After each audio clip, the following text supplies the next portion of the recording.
Alright, so welcome back to episode 2. Yes, episode 2 of the Halo Let's Play.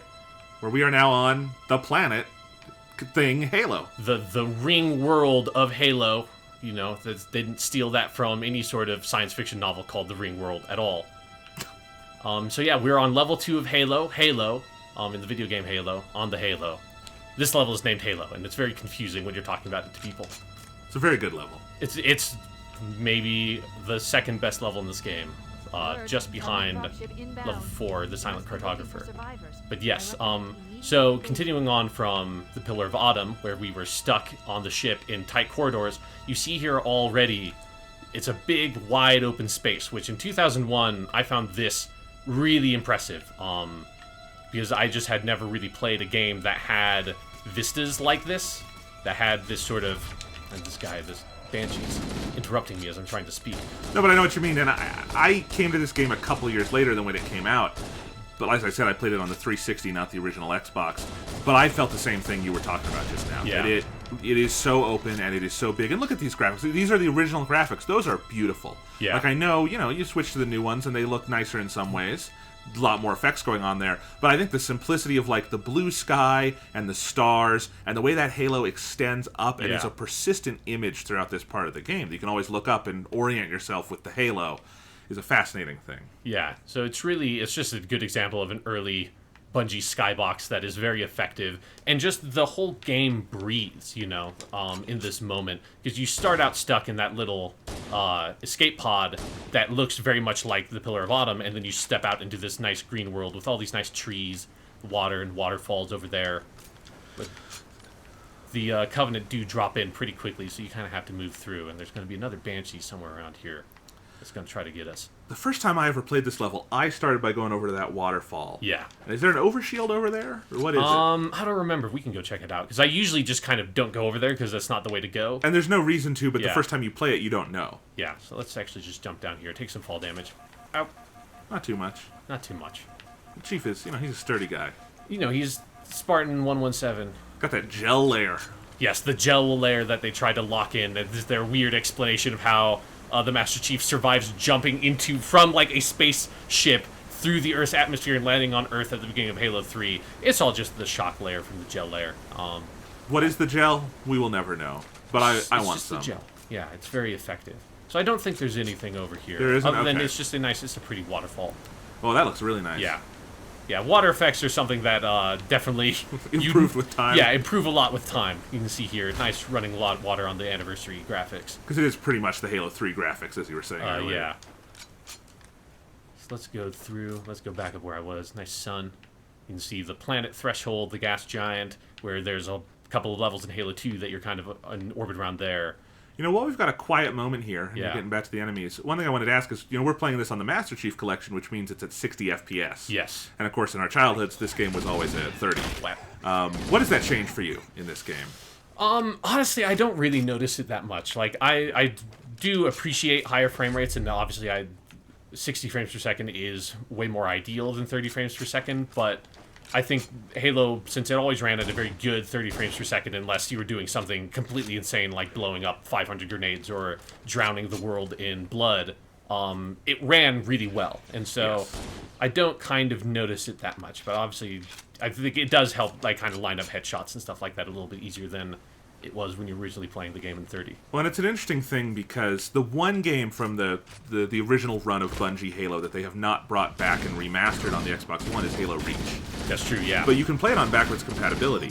And so that's the one game, when I go back to that one, I love that game, but I do have difficulty adjusting to the 30 because now I've played all these games to death in this nice, smooth 60 frames per second.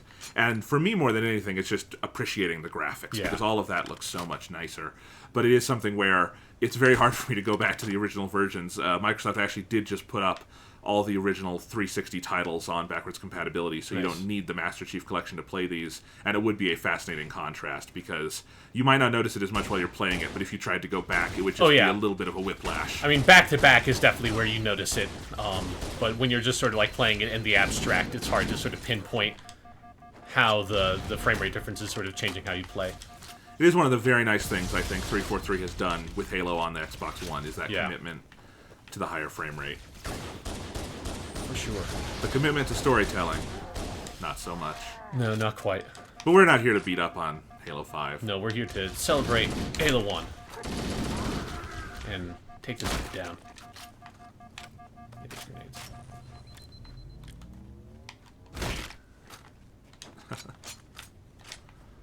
So you can see, now that I'm not just in level 1, and it's a bit more to deal with when you're not in these tight corridors, I have taken some damage. In Halo 1, had health packs, which is not something most of the Halo games ever really did. I guess Halo Reach brought it back. ODST. Yeah, ODST was a big one that had them. Did Halo 5 have health packs in the campaign? I can't remember. I don't remember. Yeah, I think it might have. It seems like something it might have done, but I do really like the health pack, at least for the single-player stuff, because I do like the sense of continuity it brings between your fights. I do too. Because when you have recharging shields and recharging health, it just... all the fights can tend to... as long as you're kind of replenishing your weapons and ammo at the end of each fight, all the fights kind of feel like they stand alone instead of being a sort of a flow and a pace from one to the other. Well, it's something like, for instance, on this level, if you lost all your health now, for instance... Yeah. It's going to become a lot harder very soon. Yeah. Because there are some health packs scattered around here Yes. and some other places, but, you know, once you start losing it, it's hard to keep that, as you say, continuity up. Yeah, so I'm in the red just barely. It does add a nice challenge. On, we got Sergeant Johnson. Nice. Yes, so in Halo 1, the sergeants were not named yet, and so you have two sergeants that it can be. Either Sergeant Johnson, who later got turned, sort of canonized into a proper character in Halo 2, and then I can't remember the name of the other one, but there's the white sergeant, that voice actor reappears in the later Halo games, but he's not necessarily playing the exact same character every time. So it's kind of a weird thing about going back and playing Halo 1 after Sergeant Johnson became a character, is realizing, like, if I wanted to, I'm not going to do it, but if I wanted to, I could go back there and kill Sergeant Johnson, and he's just dead, and he will maybe reappear later in the level as a different Marine Sergeant, just sort of generically, but it's a bizarre thing when you're a fan of Halo to go back and see those origins of that character when he was not canonized yet. It would be like if in the original Mario Brothers game you could kill Luigi. Exactly, like and it wasn't just like it was just Luigi. It was like there's a bunch of Luigis and they're just sort of generic Luigis. And every once in a while, it's a Waluigi, and they're kind of just the same thing. I definitely have to confess I have gotten through this level many times, having not saved any Marines. Yeah, so that's sort of the objective of this level to talk about here, is to save the Marines from different waves of Covenant enemies that come and attack. And so this is the first instance of this, and then the rest of the level is you doing that, I think, 3 more times. And so it's something I really like about the sort of the sense of the flow of Halo 1, is the clarity of the objectives in each of the level that kind of persists throughout the level. That level 1 is get off the Pillar of Autumn. At the end of level 1, you get off the Pillar of Autumn. Level 2 is you have crash landed on Halo, and you have to sort of regroup with your Marines and figure out what to do next. And at the end of this level, you will find that either all the Marines are dead, and there is actually specific dialogue that references that, or you have all the Marines together and you have regrouped and you're going to go figure out what to do next and find Captain Keyes at the end. And they never had an objective quite like that in another Halo, I feel like. No. Where you have something like, there is this... Because you can finish the level without saving all the Marines. Yeah, it's not Cortana a condition to success necessarily. Cortana will be very sad, but, you know, you can break her heart if you need to. Yeah. But it is interesting that you can go through this one way or another with those Marines. Yeah. So then you get little bits of call-outs of dialogue that the different drop ships are coming in. This is something where, you know, it's a very common kind of trope almost in level design in first-person shooter campaigns to do this kind of waves of enemies attack. There's something about the framing of it here and where they come in and just like the level design I always thought was a lot more interesting than, I mean, like Halo 5 is a good example of first-person shooter that uses that trope a lot, but it's always in kind of like small, contained, circular arenas, and here you have this big landscape with this big base, there's another smaller base on the other side, and then a crash dropship on beyond that smaller base that has a bunch of equipment in it, and there's a better sense of you kind of like hunkering down with these Marines. The enemies are coming in from different areas, from different dropships, and you really have to kind of be on your toes to defend. And it's not just a circle arena where enemies come in through one of 2 entrances, you know, which is, I feel like, how most games handle this kind of level. I mean, it's such a common thing now. Like, again, talking about the Destiny 2 beta we played recently, it's got a section like that in the first level. And, it even says you're going to have 3 waves, it's going to go on this long. This game doesn't necessarily telegraph all those things to you either. You're seeing the dropships physically come in, you wait for it. There are those places where you sit and take a breath before you fight more enemies. And it adds a very, I think, compelling pace to the game. Definitely. So here you can see I've been fighting some of the Kigyar in the Halo lore. That's their proper name, but we all know them as Jackals. I would not have known that. Yes, the Halo 2 limited edition was the kind of the instruction booklet or whatever. Back when back in the day, video games came with these little pamphlets in them that were called instruction booklets that told you all the sort of like lore and basics of how to play the game. They were really cool. They were really cool. It's a giant waste of paper at some point, but definitely a lot of fun. And the Halo 2 one, if you got the normal standard edition, it was all written from the perspective of the UNSC, the Earth military. But if you got the limited edition, it was all written from the perspective of the Covenant. So you got that was, I think, the first time they talk about a lot of the sort of proper names for like the species, like the elites here. They're called the Sangheili, I believe. I know that one because it's actually part of the canon in other games. And here you see, unfortunately, Sergeant Johnson has perished, which is not the optimal outcome. Not nearly as dramatic as his death in Halo 3. No, if the Sergeant survives, that bit of line of dialogue that Cortana just had, that will be spoken by the Sergeant. So unfortunately, we missed out on that from poor old Sergeant Johnson. That's too bad. Yeah. But we are meeting Foehammer, who is one of my favorite side characters in this game. Yeah, it's the fun thing. She's just sort of the voice in your radio, voice in your ear, who's your Pelican pilot. And you never quite meet Foehammer. I always wished you could see her just once. It would be. That's the prequel game I want. Is where you play as Foehammer, just going around dropping warthogs off for people. Yeah. Now we have the Warthog for the first time. Let's just take a look at this thing and appreciate it, because beautiful, beautiful vehicle. Yeah, this is another thing that, I mean, even now first-person shooters tend not to do this too much, but definitely in 2001 you did not see this blend of first-person shooter combat, and then you have this like third-person vehicle stuff. We can get another Marine in our side seat here.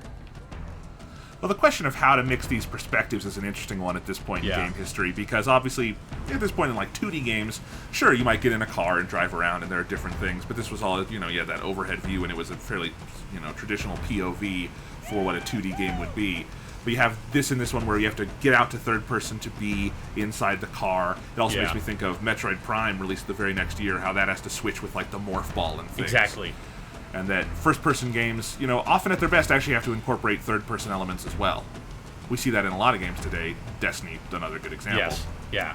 And it does give you a nice sense of sort of like physical space in the world, and just being able to see your character in his nice cool armor. And the vehicle controls in Halo 1, particularly with the Warthog, I really like just the squirreliness of this thing, because it's not like, most vehicle controls, you have right trigger is your acceleration, left trigger is your brake / reverse. And Halo 1, it's just, and all the Halo games, it is push forward to go forward, and then spin the camera to turn. And there's something really intuitive to that to me. It's so intuitive. I literally have never had any trouble with the Warthog in terms of just the basics. Like, even if I've been away from Halo for like a year, I come back to it and I know the Warthog. This cave, not a natural formation. Cortana is an insightful artificial woman. I mean, it looks, when you look at it, I mean, that just looks like rainwater made that, right? Like, Absolutely. It's just, it's just erosion over the course of the years. But I think, particularly these kind of electrical bits, that just happens in nature.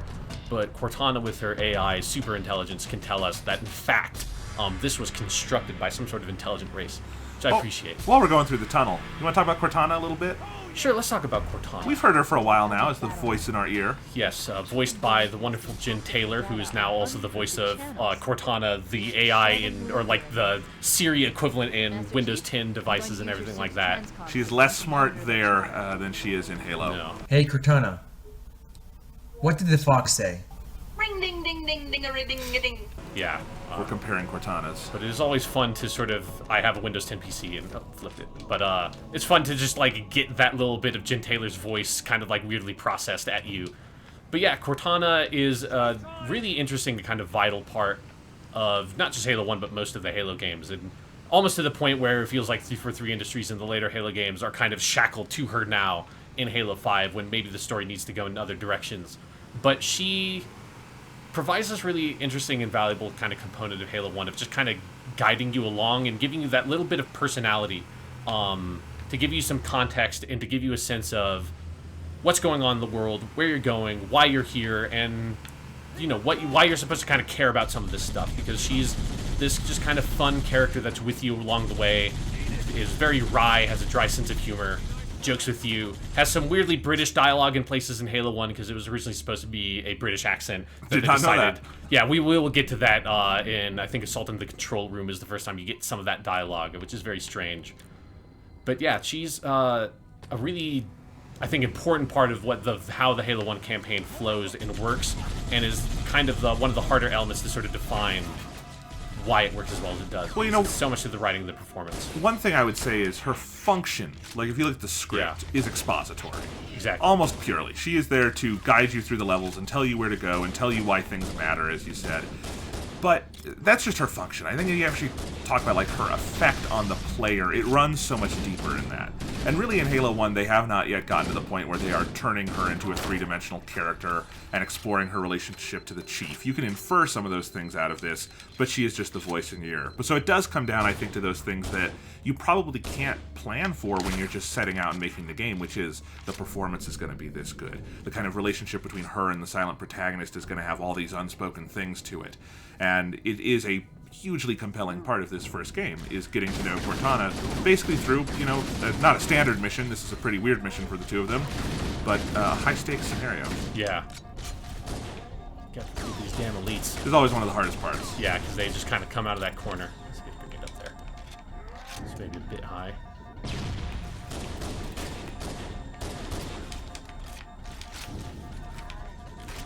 Switch to a plasma grenade here. I love the music in this section. It's that, like, screechy, weird stuff you get in underground parts of this game.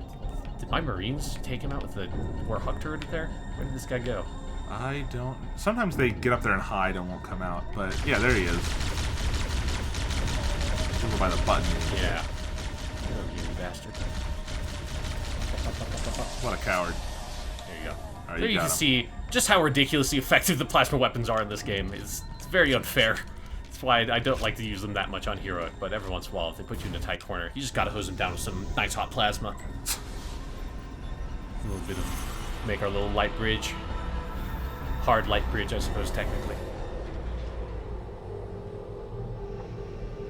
Just a nice little cutscene. So yeah, let's go back. Going back to this, what you were saying, Jonathan, about the music. I do love. We're getting a little bit of hint of the sort of the choral process there, right when that bridge lit up. Mm-hmm.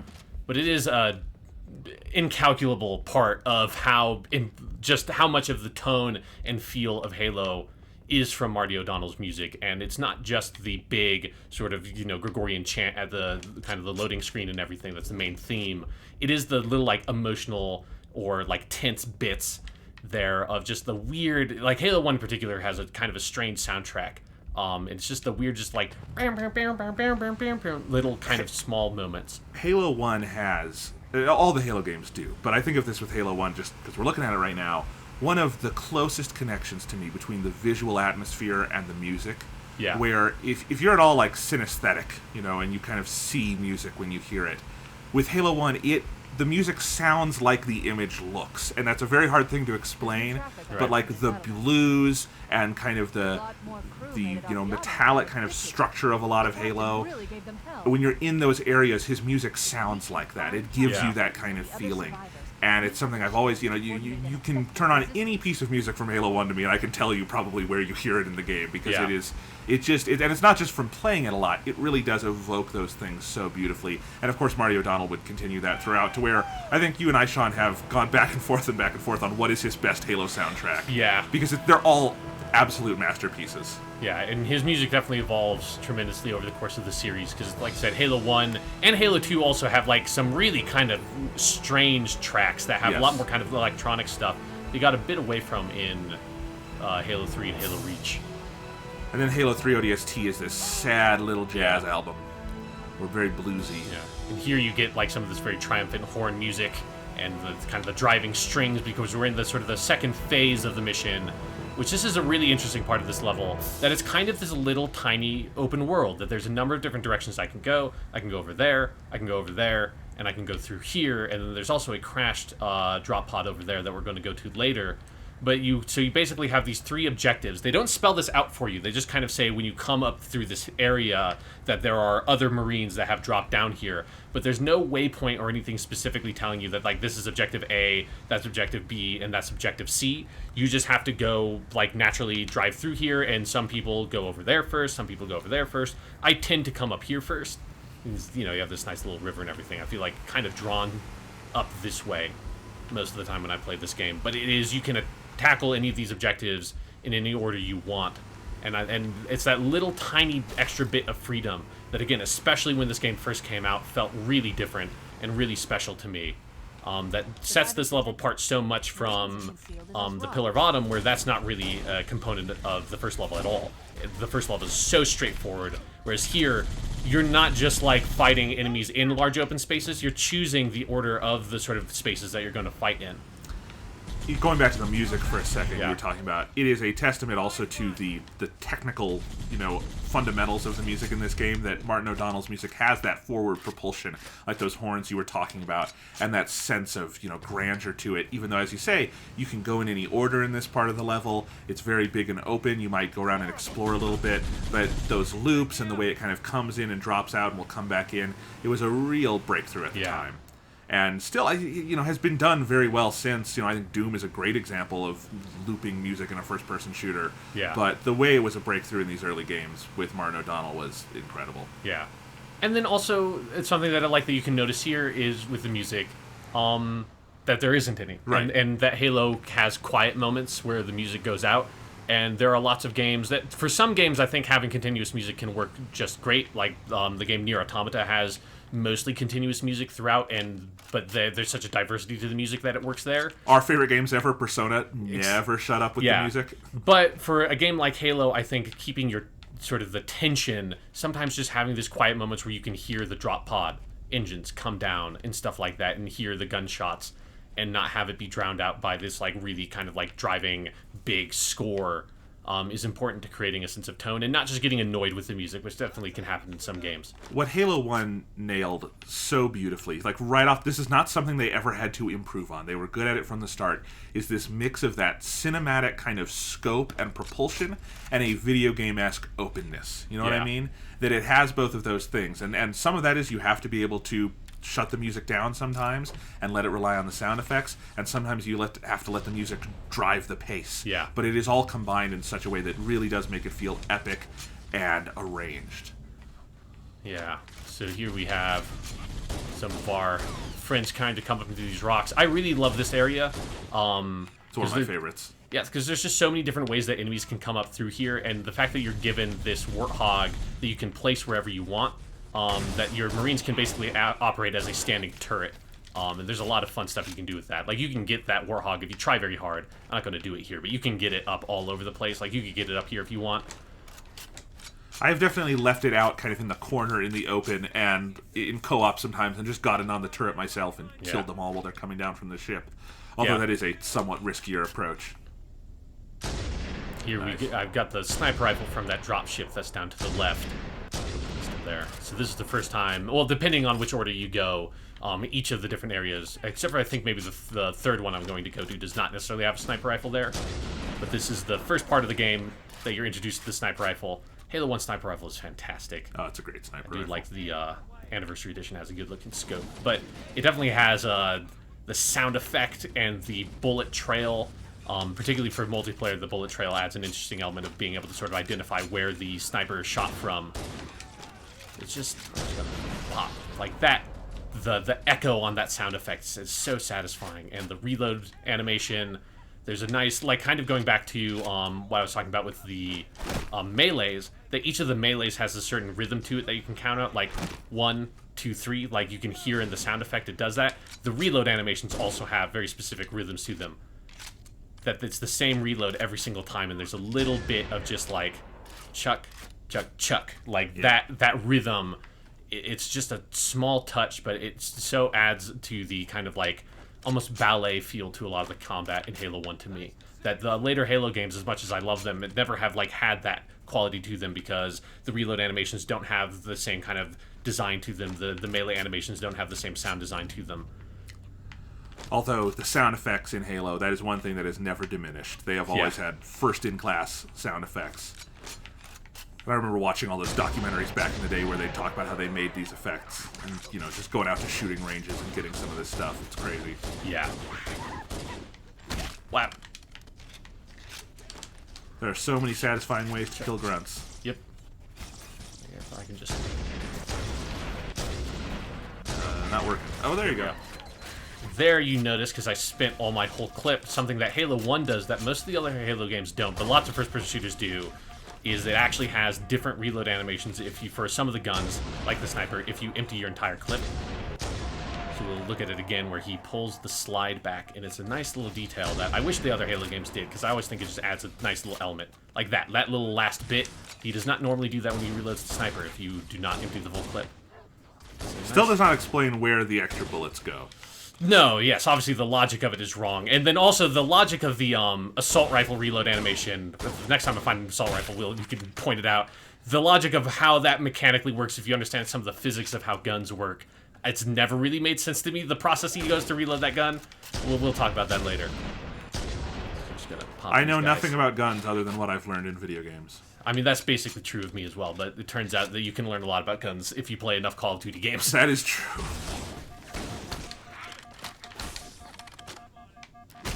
Now that I'm thinking about it, I'm just gonna see if I can get this to work. We need you, FF119. We have survivors and we need I mean, just look at it. It's absurd how much blood comes out of these guys. Like, again, this is... I mean, remember that when I first played this game, I was like 10 to 12, somewhere in that range, so it was very fascinating to me back then.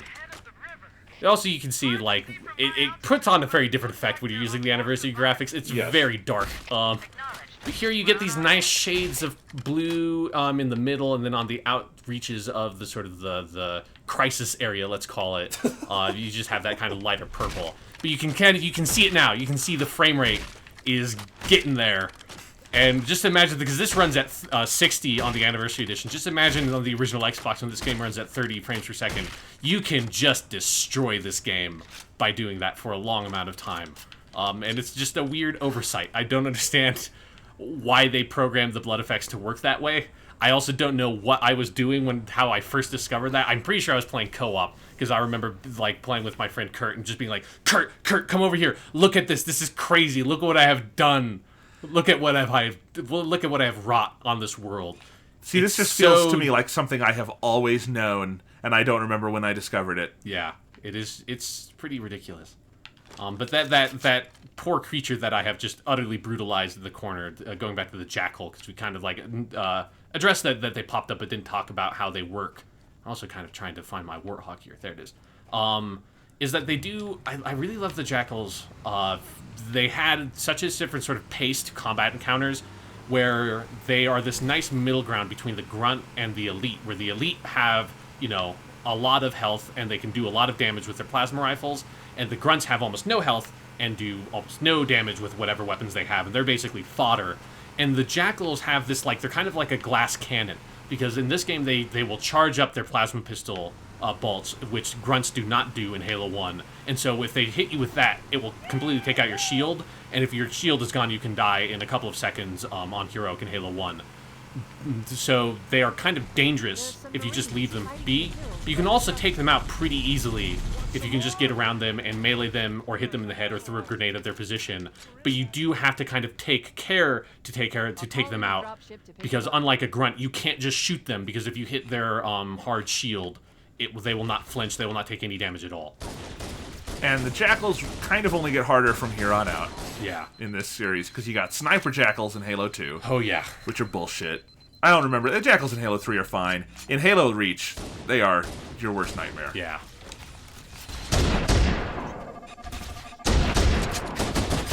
Yeah, one thing about the Halo 1 Sniper... Oh, that probably would have killed me. Is that it does not have the 5 times to 10 times scope. It is this little tiny 2 times scope, which makes it feel very satisfying when you're able to use it well, but it's also really annoying because this scope is practically useless. Like, It's It's almost no difference. It's basically what you have on the pistol, Yeah, right? in fact, yes, it is the exact same scope. And actually, if you hold down the zoom button in Halo 1 and you let go, you will go back to default instead of going to the next one. So you can just see, it's like practically nothing. It's so pointless. It is the exact same as the pistol one. It's just they made the right choice in Halo 2, expanding that out. Yes, they did.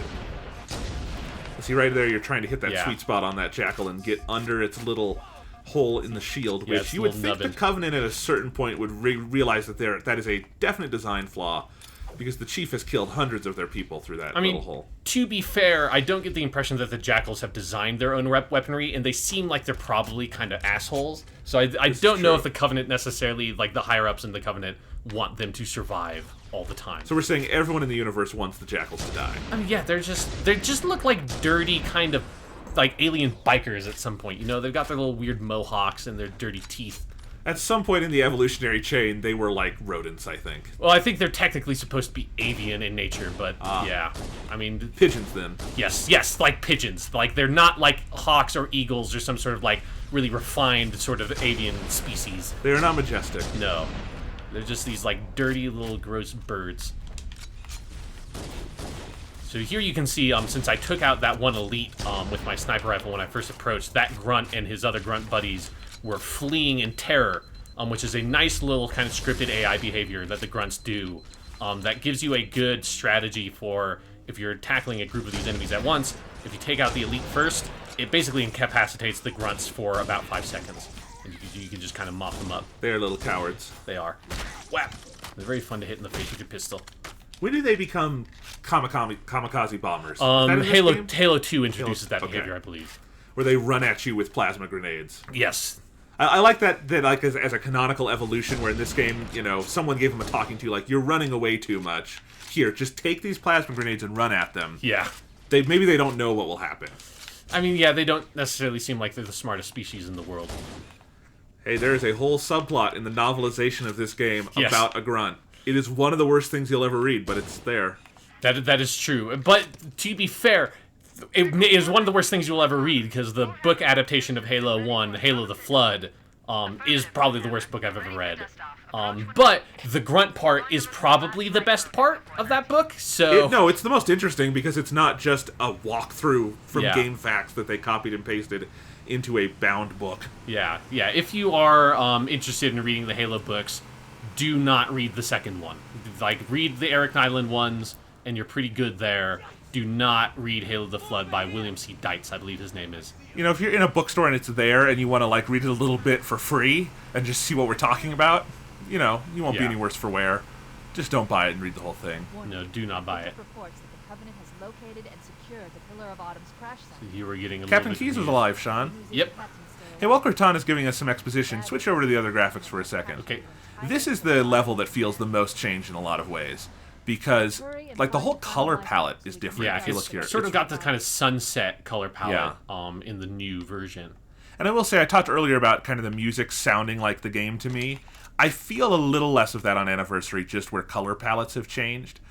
But it does look absolutely gorgeous. I do think it's just an interesting creative choice they made, that, like, this is a very blue level, and then you change it and it's a much warmer color palette. Yeah. It's gorgeous, and I really do like it, but it is an interesting change. Like, if you play Halo 2 Anniversary, they didn't mess with any of that stuff. It's really just a strict graphical upgrade. They did not make any of those kind of editorial decisions. Yeah.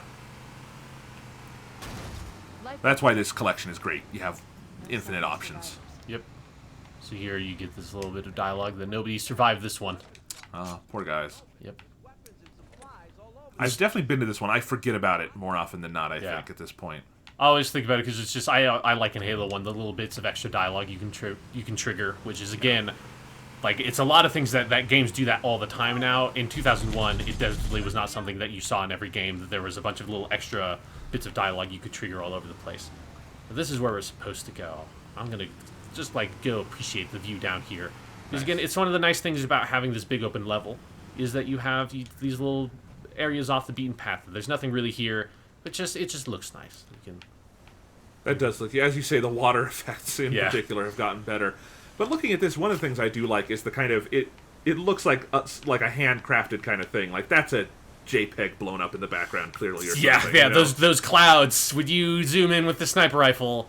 Look at that border. That is There's a jagged border. that is some 2001 JPEG going on there. You know, there was an era where you just had JPEGs as your backgrounds. Yeah. See Final Fantasy VII. Exactly. But I do like it. I think it looks nice. Yeah, you do get this nice little like lens flare thing going on with the sun. It's a nice little touch. And of course, I think part of this is nostalgia for us, Of course. appreciating the old graphics. And it is one of the reasons I like the anniversary makeover, because I think it probably makes it more accessible to people today. Because I do think this game is timeless and can be enjoyed by anyone. But there is a hurdle if you're used to more modern video games, not just graphically, but Maybe mechanically. they took cover. Yeah, like while I do really like playing it in this format with these graphics, and obviously for the purposes of this Let's Play is the better way to play it. It is very nice to have this and be able to, especially this ability to switch between them instantly and kind of appreciate the, not just like how you update the art, but like the different kind of techniques that have evolved in video game graphics in terms of lighting and Like those dynamic clouds and the way the sun breaks through them. It's not just one kind of god ray you can see. yeah, like the different quality of the lens flare. You see, it's like not as ridiculous and kind of painted on as it is like here. It's much more subtle. Although I do love my painted on lens flares. Yes, it always makes me think of Ocarina of Time, because Yep. that's the first game I ever noticed a lens flare in. Lens flares are good. Yep. J.J. Abrams, you know, if he made a game, it would be all lens flares. It would be like an experimental thing. Yes, lens flare, the indie game. Yes. Let's get a grenade up there. This is the hardest of the three areas you go to, I think. That's why I save it for last, because this is also where... Actually, I don't remember if this is the case, but I feel like the drop ship only pulls up on that end of the cliff. Though That's true. Yeah, I think that's true. Because I so often leave this one for last, I don't remember if it accommodates for that and if you play it in a different order or not. Yeah, because I have definitely done it in other orientations, but once you know, like, this one feels like the climax of the level. Is you get to go underground and you can rescue all these Marines. It's crazy. Yeah, it's a bit different than the other setups where the other two you are up on a nice sort of like elevated position with a sniper rifle looking down at the drop ships. When the Anniversary Edition came out for 360, its original release, like the 10th anniversary thing they did, Halo Reach was the Halo game at the time, and so Anniversary came with a firefight map that is this exact area. Yes, it did, and it's such a good firefight map. My brother and I still go back to that one sometimes on Reach, because now it's on Xbox One, and it's so much fun. I miss firefight. Yeah, it was a good mode for sure. If you go back there a little bit in the audio, when I killed this guy and he came around this corner, he had... Oh, look at this. A very strange... What his neck is doing there is not right. But anyways, this Mr. Blue Elite down here, when he came rolling around this corner, he had my favorite line of dialogue in terms of the recording of any Halo 1 dialogue, which is the Elite wart, wart, wart. I love it. Where if you look into the history of where that came from, it is actually Sergeant Johnson going, go, go, go, but played in reverse with like a little effect put on it. Go, go, go! Which is always one of my favorite bits of Halo trivia, Yeah. because you would never guess that. No, but it's a really, like, sort of very distinctive little bit of audio, and I always love it when the elites do that. Something that I like about Halo it kind of has a little bit of a lighter tone than it otherwise would have, because those little bits of extra dialogue and weird sort of like noises some of the aliens make are intended to be humorous. Like that wart, wart, wart is supposed to sound kind of funny, and the grunts obviously are kind of alien comic relief. It's the kind of thing Call of Duty can't ever do, because you are killing other people. Exactly, yeah. You're not going to make a human being go wart, wart, wart as you gun them down with an AK-47. That would Man, be... those Nazis sound really weird. Yeah. How funny. German screaming "Mein Leben" or whatever in Wolfenstein. It's just hilarious. That game is old enough, at least, that it gets away with it. Yeah. No, it is a huge, I think, thing that is important about Halo, is that you are fighting aliens. They get away with a lot more, I think. Yeah. Just as, Doom does. That whole history of first-person shooters where you're killing other aliens. Yeah. Or aliens, not other people. So you can see here, since I killed all the aliens that were upstairs, I didn't really come down here and fight down here, but you can come down here from the other side that is closer to where you come into the level. And I love that this is a little, like, architectural preview of what's to come, because this kind of area you're going to spend a lot of time in on Halo 1. But this is kind of our first encounter with it. Yeah, you can join up with the Marines a bit earlier and fight the enemies with them, but they tend to get killed. Very like fast. we just heard a Marine. The Marines are, you know, they're a little underpowered. You know, they don't have a lot going for them in this game in terms of their sort of survivability. For sure. To be fair, the Space Marines and aliens that they are based on are just as terrible at their jobs, if not more so, It's very true. because they're really incompetent. Well, that's great. That's just fucking great, man. Now what the fuck are we supposed to do? Yeah, at least these Marines kind of know that they're all going to die because That's- they've been yes. fighting a war with the Covenant for a while. Yes. Yeah, but in Aliens, they just kind of go sauntering in and just get massacred immediately. Game over, man. Game over. Level over now because we have Foe Hammer coming in.